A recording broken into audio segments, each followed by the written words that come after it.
মাহমুদ ধামরাই থেকে জানতে চেয়েছেন, সন্তান বড় হওয়ার পর পিতামাতার মধ্যে বিচ্ছেদ হলে সন্তানের কর্তব্য কী এবং কার কথা শোনা ও মানা প্রয়োজন, পিতা না মাতা, এবং কাকে দেখাশোনা করা প্রয়োজন? প্রিয় ভাই, স্বামী স্ত্রীর সম্পর্ক কখনো বিচ্ছেদ ঘটতে পারে, কিন্তু পিতার সাথে সন্তানের সম্পর্ক কিংবা গর্ভধারিণী মায়ের সাথে সন্তানের সম্পর্ক এটি কখনোই বিচ্ছেদ হতে পারে না, কোনো কারণেই এ সম্পর্ক ছিন্ন হওয়ার নয়।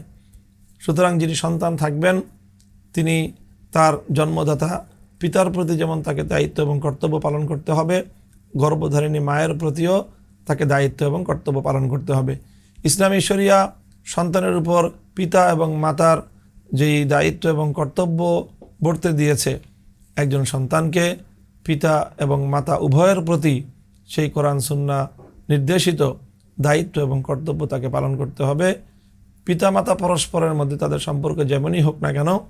সন্তান তার প্রতি ভ্রুক্ষেপ না করেই পিতার প্রতি এবং মাতার প্রতি তার নিজের জায়গা থেকে সম্পূর্ণ সদাচরণ এবং তাদের অভাব প্রয়োজন পূরণ এবং তাদের যে কোনো দুঃখ কষ্টে তাদের পাশে দাঁড়ানো, তাদের যে কোনো সমস্যা সমাধানে তার যথাসাধ্য চেষ্টা তাকে করতে হবে।